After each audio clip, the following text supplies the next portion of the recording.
Iowa's News Now Sports has your all-access pass to all things Hawkeyes. This is Eye on the Hawks, sponsored by University of Iowa Healthcare. Welcome to a special edition of Eye on the Hawks. I'm Mike Howell. I'm here with a special guest, Grant Becker, former Iowa's News Now sports anchor. How long ago was that? It was a few years ago since you moved up to Minneapolis. Probably 2.5 years since I made the move up here. Yeah, and he's a college basketball fanatic, so I wanted to bring him on, talk about Iowa men's basketball and their chances on making the tournament. So just to give you a little background, you did a bracketology. What year was this, and can you just give a little background on when that was? When you were doing those series, bracketology, when Iowa was trying to get in the tournament? Yeah, the 2021 season, so Garza's National Player of the Year campaign, Iowa chasing down a 2-seed, 3-seed, and we would every single week on Monday do Resume Monday, taking a look at everybody around Iowa, what they needed to do, how they could improve their chances, all the arbitrary cutoffs in the net system. So, that was fun, and it's certainly different to track a team on the bubble than it is to track a team that's chasing down a 2-seed or a 3-seed or whatever it might be. Yeah, a little different scenario from that season because, Iowa jumped to a 2-seed, and, I don't want to talk about the result of that, losing to Oregon in the second round. I guess I just did. But this year's a lot different because I was sitting on the bubble. So let's just jump right into it. I was thinking of the first question, and I think no matter what, we'll talk about the game tomorrow, Sunday, I should say, if you're listening to this on Sunday, against Illinois. They're on the bubble for a lot of brackets. Some brackets have them in. Most have them out right now. The belief around Iowa media, Iowa fans, is a win against Illinois at home would get them in. What do you see from an unbiased, not Iowa fan? What do you see from that? Yeah, I understand why there would be optimism. I think when you're looking at the bubble right now, that would be a really high-quality win to add compared to what a lot of teams are doing and where a lot of teams stand. But that's an area where Iowa is still lacking a little bit, is those quality wins. Obviously the reason we're talking about Iowa being on the bubble is because they've surged late and grabbed road wins against teams like Michigan State and Northwestern. Those are key. That's why they're even in this conversation right now. But if they lose to Illinois, I think they're completely out of the conversation without winning a Big Ten tournament. If you beat Illinois, then all of a sudden you're 4-8 in quad one. You're within 2 games of 500 in the top 2 quadrants, and you've only got 1 loss outside of the top 2 quadrants. But I think where things stand right now, Iowa needs to beat Illinois and then needs some help, unless they're going to play their way into next Saturday in the Big Ten tournament. Obviously, conference tournaments have some impact in this, but yeah, I think kind of looking at it right now, I think they're probably the 4th team out, and they have some opportunity in front of them, but they definitely need other people to lose in order to make that Illinois win worth it. So I'll ask you about what kind of bubble teams we want, if you're a Hawkeye fan, to watch today or Saturday and Sunday, to watch and hope they lose a little bit later. But you said if Iowa loses tomorrow, you think they're kind of out. Now let me throw this at you real quick. Say they lose, but then in the quarterfinals they play Illinois again in the Big Ten tournament on a neutral and they win. Now, wouldn't that win be a little bit better than this one? Flip it, say they win on Sunday, but then lose that same game on Friday. Would that be any different to the committee if they have a win against Illinois at home against a neutral? Sure. The neutral win is actually slightly better. So when we talk about arbitrary cutoffs, right, they use this net system. It's a quad 1 win if you beat Illinois tomorrow at home, but it's a quad 1A win to beat them on a neutral court because they're like 16th in the net right now, and that at home it's a top 15 team. I didn't even know there was a quad 1A. Yeah, so I've actually got kind of in the notes here of all these teams on the bubble. It's one of those like super high quality wins, and it's at home top 15 teams, on the road top 30 teams, or on a neutral top 25. I can't quite remember what it is. I should have it in front of me here, but it's, again, these are arbitrary cutoffs, but it does mean something. So yeah, quad 1A is top 15 at home, top 25 on a neutral, and top 40 away. So Illinois doesn't quite fall into that at home, but does on a neutral. It's definitely a more valuable win, but I think they need to secure the win against Illinois and then get some quality wins in the Big Ten tournament too. So it's not basically they just, the more quality wins the better. Because right now they're sitting at 3-8 in quad 1. Minnesota's hovering around that 75, so if they go on a run, maybe we can get a 4th. We had 4, but it dropped out. That's really the only positive potential movement from the arbitrary cutoff standpoint. That was one of the things that we tracked back in 2021 as well, was like who could get wins that would improve Iowa's quality of wins. And Minnesota's the one that could go up, but Maryland is just as in danger of dropping down into a quad 3 loss. When you look at the teams that are on the bubble, and I kind of think it's all the teams that are 11 seeds right now, so Virginia, Villanova, St. John's, New Mexico, if you look at that the bracket matrix, those are the teams that are right there. Everyone on down, Iowa and through. Iowa's the only team that's 3 games below 500 in quad 1 and quad 2 games combined. They're 8-11. So winning tomorrow gets you within 2 games, which makes you on level footing with a bunch of these other teams in the conversation. And then I think you need to add more. The closer you get to 500 in that, if Iowa finds its way to 1 game below 500, combined quad 1 and quad 2 games, I think that they'll be in just by virtue of how good of quality those wins will be. But it's weird because in the past, the Big Ten, I mean, if you're Iowa, you're playing at least 15 quad 1 games in a season. And right now they're at 11, and they could get themselves to 15. But the Big Ten hasn't been as good this season, which has decreased the quality of some of these wins. And 3-8 in quad 1 is one of the worst records of anybody in the bubble conversation. And you've got a quad 3 loss outside of it. So I think Iowa has a lot of work to do, but it is there in front of them. So when you say they have one of the worst records, I'm just kind of peeking over at your notes. And 3-8, that is a losing record. But when you see some of these other teams like Drake, they're 3-1. They've only played 4 games. Right. Obviously, their win percentage is 75% or 750. How does the committee look at that? I mean, it's like Iowa's played a tough schedule. They played, I mean, a stretch in December where they played Purdue and then Iowa State, 2 legit possible Final Four teams. Do they weigh that? Because I assume the strength of schedule would be a lot better than some of these teams that have only played like 5 quad 1 games. Yeah, definitely. And I mean, Drake's an interesting case because Drake has the best quad 1 record when you think about winning percentage in this group. Everyone else is below 500 in quad 1. Drake is above 500. Now they have a 2-3 record, a losing record in quad 2, and then they've got the 9-2 record in quad 3, so 2 quad 3 losses. They've got some problems. I think Drake is an interesting team, and I actually think, I don't know if this is skipping ahead to something else you wanted to talk about, but there's potential bid thieves and bonus bids that could be available when we're talking about how is this bubble breaking out. The MVC is a really interesting case for Iowa. It's something that they should be keeping their eyes on because I actually think when you look at Drake's resume and Indiana State's resume, one of those teams is going to, you need one of those teams to win the MVC tournament. I think you want Don't root for UNI, essentially. Unfortunately, I actually think today you want to root for UNI. There's a very specific order of events that would be best for Iowa because I think. And they play, who do they play? UNI plays Illinois against State? Indiana State. Or Indiana State, yeah. And so it's Drake versus Bradley, and you want Drake to win that game because you're picking between who would you rather win the MVC, Drake or Indiana State. And I think when you look at Indiana State's resume, 1-3 in quad 1 with no Q1A wins, 4-1 in quad 2, and they have a quad 4 loss, the home loss to Illinois State. Okay. If Indiana State loses the MVC tournament either to Drake, their case is slightly better if they lose to Drake, but if they lose today to UNI on a neutral court, I think Iowa will have the better resume and probably get in over Indiana State. So the Panthers are... Yeah, you're rooting for the Purple Panthers. You're rooting for the other Iowa teams, I actually think, because, again, you want one of Indiana State or Drake to win it, but you'd rather have it be Drake. So if it's going to be Drake, you might as well have Indiana State lose today. That's interesting because I've heard some... I don't remember what podcast, but I've heard the chatter, and I don't dive into each of these teams. I heard that Indiana State had the stronger resume, but you're saying Drake kind of does. I have a hard time seeing how Drake has a better resume than Indiana State. It's just, I mean, Indiana State has lower quality wins, and they also have a worse loss. I mean, I think you stack Drake's 2 quad 3 losses are equally damaging to the quad 4 loss for Indiana State, so I kind of think you throw that out.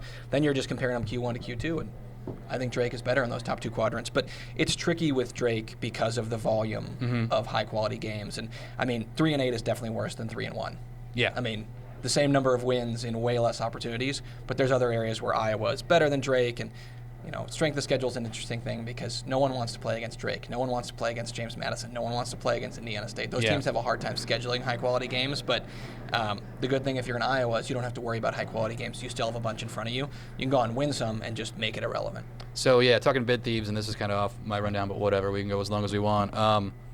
Another one is the A-10, right? Because Richmond won it outright, but they don't have a very good at-large. It's no shot at large. Yeah. So is the A-10 going to be a one-bid league? And when was the last time that happened? Right. Yeah. I mean, the A-10 would be a one-bid league, and I think most of the, if you look back like the last 5 or 6 years, it usually is a one-bid league unless there's a bid thief, and that's the situation we're in here. So your big Drake. So like I wrote this down. Who are you fans of? You're rooting for Dayton and you're rooting for FAU because it's the same thing in the American Conference. I don't think Memphis has a very good case. Yeah. And if they don't win the conference tournament, they're probably out. Same thing for South Florida. Their resume just doesn't stack up. I mean, they're behind everybody in every single metric. As good as a season as they've had to win the regular season, like, kudos to them, but they have no case at an at-large. Same thing for Richmond.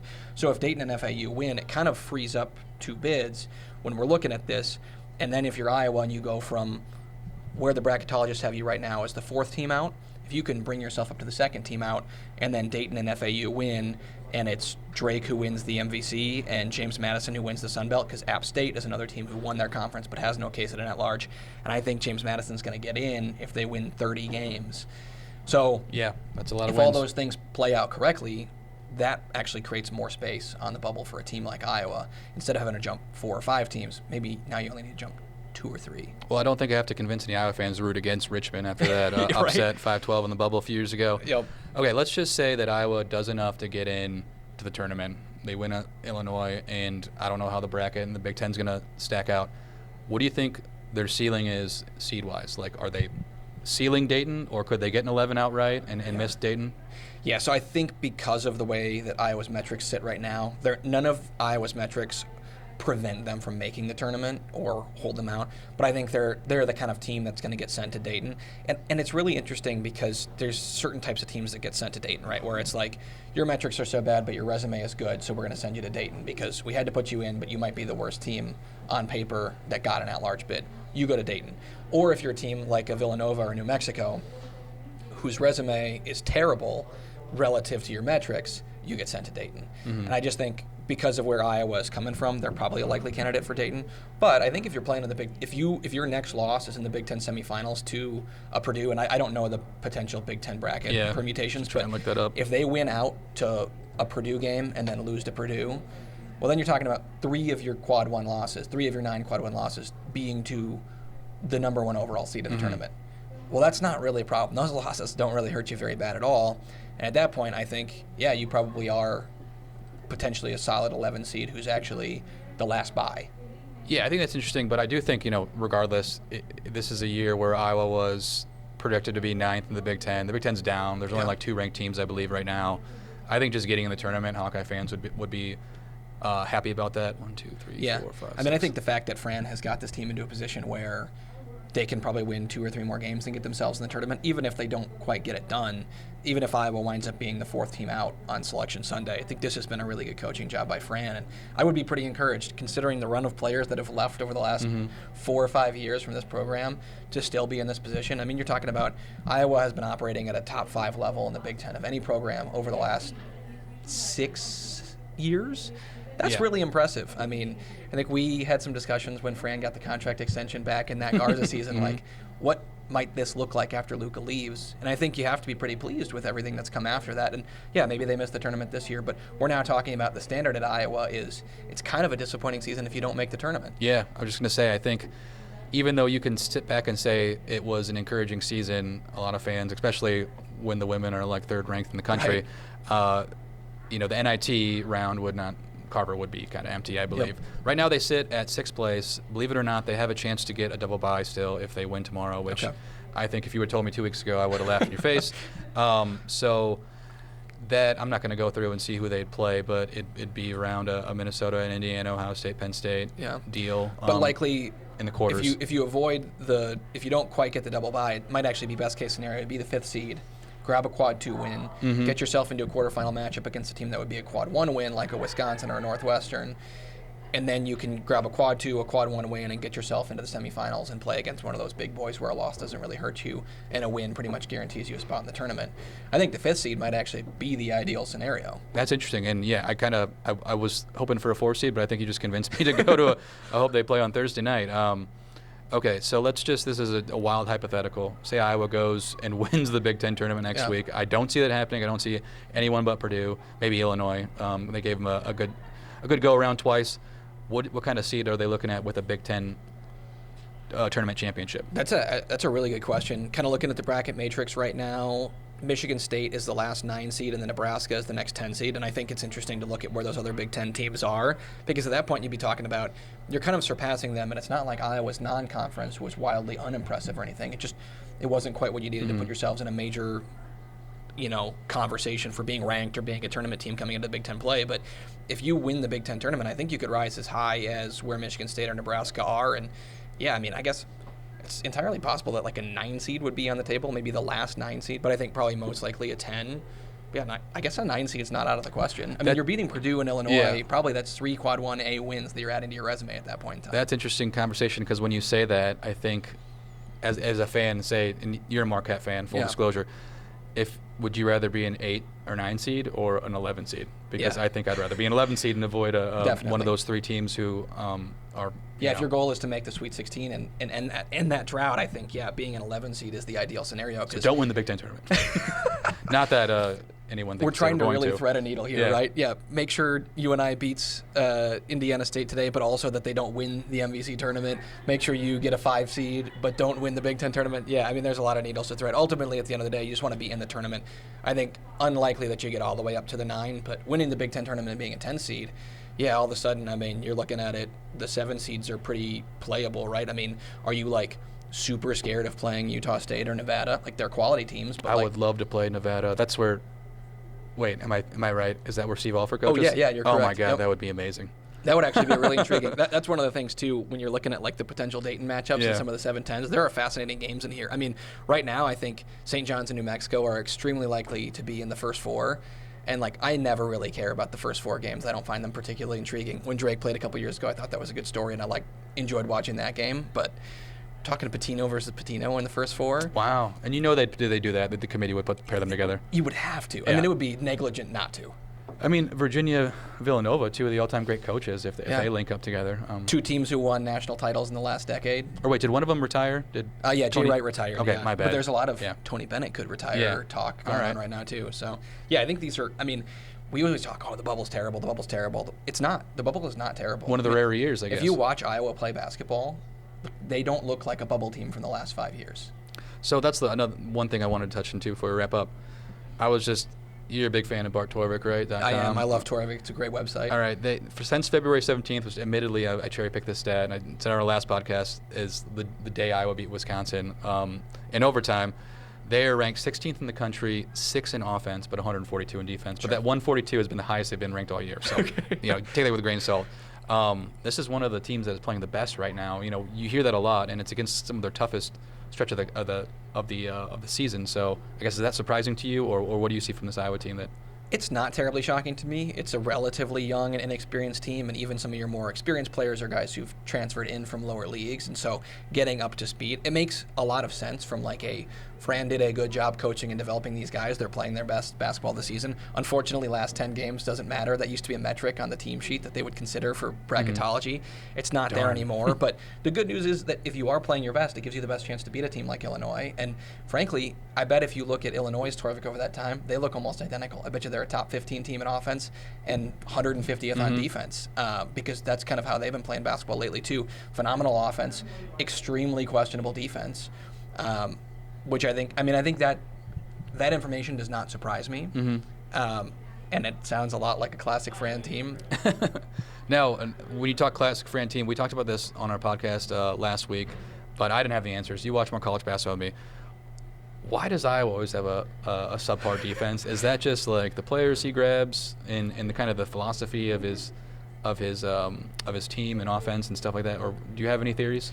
Yeah, I guess my theory would always be, I think there's kind of 2 ways that you can have great defense in college basketball. One is you can have an amazing rim protector or a really good rim protector who keeps people out of the paint, forces them into longer twos or more floaters or challenges people around the rim. And Iowa has not really had that player for as long as I've been around Fran's program, which dates back to 2017. I've paid particularly close attention to this program.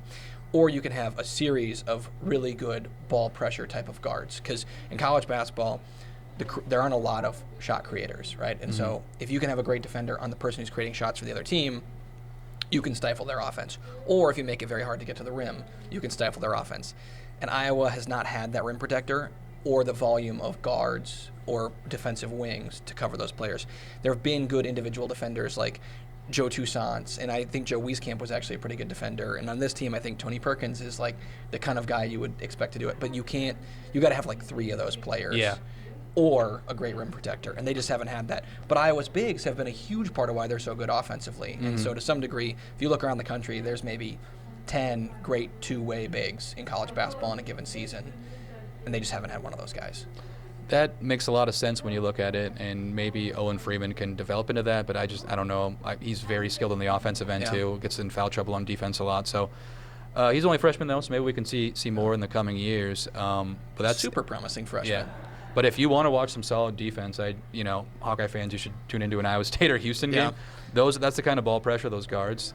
It's just night and day difference to watch. So that's the thing I wish Iowa could have. And it's funny because the football team has a good defense, no offense, and it's the opposite on the basketball side. But last thing, let's touch on. You touched on a little bit, but I mentioned you're Marquette and a Big East fan. And a lot of Hawkeye fans just focus on the Big Ten. They watch the Big Ten. And usually it's one of the better leagues, but this year it's probably mid-league in the Power Conference. Is that how the rest of the nation views the Big Ten, just kind of, or do they even see it further down like a weak league? Sure. I think, so all my friends who are just diehard Marquette fans and diehard Big East fans, they've been calling the Big Ten the mid-10 for years because of the NCAA tournament performance. And I've always kind of been the guy in the group chat who's like, the tournament is a one-game sample size, right? I'm not going to judge a conference exclusively by its tournament because then we'd be talking about how great the ACC is, and I don't think the ACC is great at all. I think the Big Ten is kind of this is the bottoming out level of how bad can the Big Ten be in a particular year in the current college basketball environment. They're the fourth best league right now. Clearly the Big 12 is the best. I think SEC is clearly number 2, the Big East is clearly number 3, and the Big Ten is clearly number 4. But you could probably make an argument that the Big Ten is better than the Big East, but there's this volume of teams thing, and it's an interesting conversation. But by most of the metrics you would look at, the Big Ten is 4th. I think they're 4th. I don't think there's any conversation that the ACC or the Pac-12 or any of the other leagues are even close to the Big Ten right now. They've clearly separated themselves in that way. But if you look at this bubble, right, we see a bunch of Big East teams. Villanova, St. John's, Providence. Xavier had been in that conversation. Butler had been in that conversation. Seton Hall is just slightly above this conversation. I think the Big East and the Big Ten are very similar conferences this year, where there's a couple teams up top that have really separated themselves, and then the rest of it is kind of whatever. But, Michigan State was supposed to be great. They weren't great. Tom Izzo hasn't put a great team together in quite a while, but he still manages to squeak out some tournament wins, and I don't know. I don't think any lower than 4th. I wouldn't take someone seriously if you were ranking conferences. Yeah. Is Iowa the only Big Ten team on the bubble, or are there any is Michigan State in trouble if they lose their last game and foul out early? I guess Michigan State and Nebraska, I don't know who they play this weekend, but I guess there's a scenario where maybe those two teams put themselves into some jeopardy. If I was Michigan State, I wouldn't keep adding losses to my resume. They've lost a lot of basketball games this season. And Nebraska has kind of a wonky resume because it's would they be in the tournament conversation if they didn't play home games? Exactly. They're not even a top 100 team away from home. They beat Purdue, and did they beat Illinois too at home? Yeah. Yeah, okay. And they beat everybody except for Creighton in their home games. And so, I don't know. I guess Nebraska's not totally safe. But, yeah, there was a moment where it looked like Minnesota could maybe try and bring themselves into the conversation about the bubble. As a person who grew up watching Gopher basketball and lives in this market, I never, ever, ever, ever, ever believed that was the case. And then they got absolutely slaughtered by Indiana at home, which actually winds up hurting the Hawkeyes.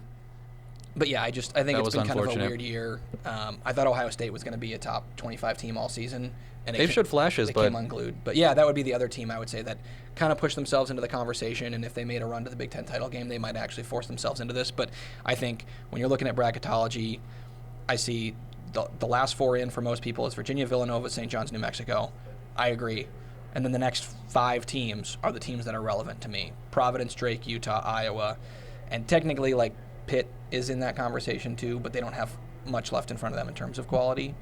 So, they need tremendous amounts of help. And then I guess A&M and Wake Forest, talk to me if they make their conference title game. But I don't think any of those Big Ten teams below Iowa are in the mix. Okay. That's good stuff. Good to know heading into the tournament. And just Nebraska plays at Michigan tomorrow, and Michigan State plays at Indiana. So 2 road games, but they should win those. Not really helpful types of games. If they lose them, it'd be very hurtful for... Yeah, I think if I guess because they're road games, they're going to be quad 2 games. They're not super damaging losses, and with Nebraska's volume of wins, they can probably afford it. Again, if I was Michigan State, I would highly advise against losing the next 2 games. But it's technically it's Izzo, right? It's January, February Izzo. He's supposed to be the god this month, so. So basically, win Sunday against Illinois, and then hopefully you get a win or 2 in the Big Ten tournament, and then at this time next week, you're hoping and praying that the selection committee can put the Iowa Hawkeyes in the tournament. So yeah, it's hard to make it without 20 wins. Yeah. And if Iowa wins 3 more games, they're going to have quality wins and be at 21 wins, and I like their chances at that point in time. But if they lose 2 of their next 3 or 2 of their next 4, it's a lot tougher. You need a lot more help.